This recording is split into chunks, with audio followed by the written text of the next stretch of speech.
Hello fight fans, welcome back to What Culture Combat. I am, of course, your trusty Gareth. And we've got some news stories today. We've got some MMA news stories, some boxing news stories, a lot to tell you, a lot of information to throw at this screen. So let's get straight at it. The first story we're going to go into right now is a really important one. Obviously, as you may know, we do probably know at this point, a lot of massive sporting events, entertainment events, music events all over the world are being cancelled, they're being delayed, they're being played behind closed doors because of the outbreak of the coronavirus, the pandemic all over the world. So UFC looks like it could now be affected by this, as Brasilia, which is hosting UFC Brasilia on Saturday, has just reported that it's got 2 new cases of the virus in Brasilia. So the governor of Brasilia came out and he confirmed that on Wednesday night that sporting events and concerts with gatherings of a large number of people will be suspended until March 16th, and schools will also be closed as well. It's unfortunate if you're a massive fight fan, you've bought a ticket to that event and you're not going to be able to see it now live. If that does indeed happen, I think sources told MMA Fighting that UFC officials are meeting up with the government just to discuss how this affects them. You have to imagine it will affect them because that's a large gathering of people. I believe it's 16,000 people are going to be there. So it's just massively unfortunate for them, but you have to think of the general public's health at this point, and if this limits the spread and limits more people getting infected, then it makes sense. Also, you got to think of the fighters who are going to be weight cutting before this fight. That means you're going to drop your immune system massively, and that puts you at risk of not only getting the infection, but being at serious risk when you get it. It could lead to a fatality if your immune system isn't as high up and as strong as it needs to be. So, unfortunate, but probably the right decision if it does go ahead. But in more positive news, it's looking like we may have a bit of an epic clash on the horizon at UFC Dublin, if that event indeed does go on.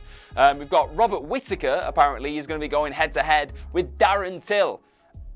Wow, this fight has been teased a lot over the last year. They've called each other out on Twitter a few times and had a bit of a back and forth. And I believe they did want to do it at UFC London, then Till got injured, and there's just been a lot of varying circumstances with this. But that fight could be incredible. And I believe UFC Dublin is in August. It's mid-August, August 15th at the 3 Arena in Dublin. And yeah, this was confirmed. I think ESPN came out with the first report, and then it's been confirmed to MMA Fighting by a source as well.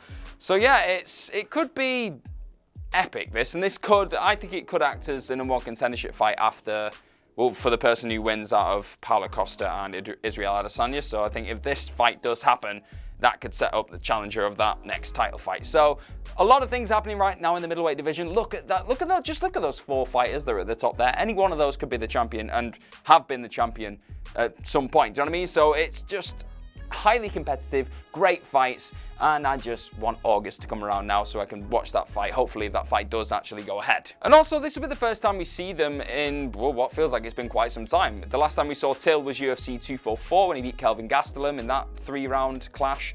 And the last time we saw Robert Whittaker was when he got knocked out and he lost his title to Israel Adesanya at UFC 243.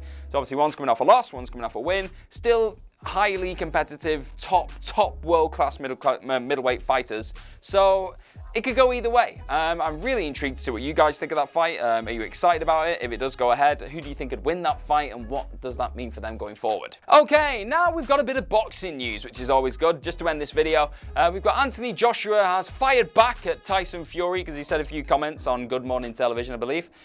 He said a few comments calling him out for, well, not really being the champion, being a bit of a placeholder champion.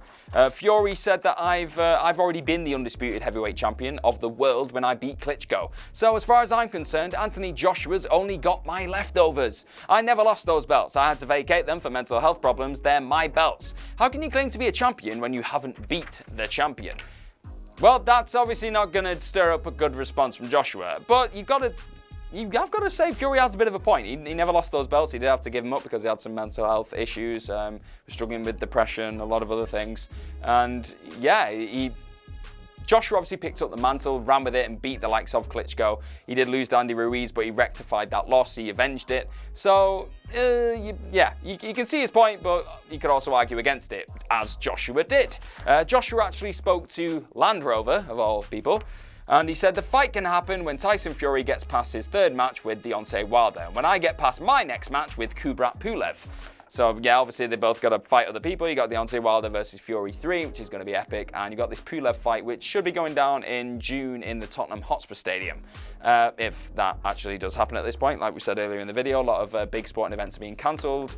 We'll see what happens on that.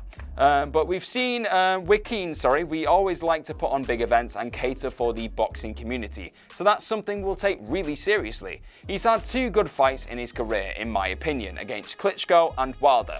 And he's managed to win them both, so he's on a high right now. But he has to be careful when he wishes for what he wishes for, because the young gunners are coming up and will definitely take that Tyson Fury challenge with both hands.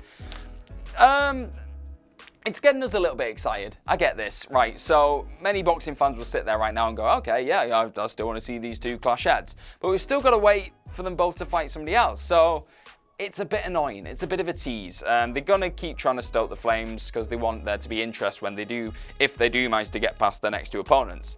But for me, I like this and don't like this kind of stuff because I want to see the fight now. Like, this kind of stuff makes me want to watch the fight now, and I know that I'm going to have to wait until maybe at the end of the year, maybe even past, maybe in 2021 for this fight to happen. So that's frustrating.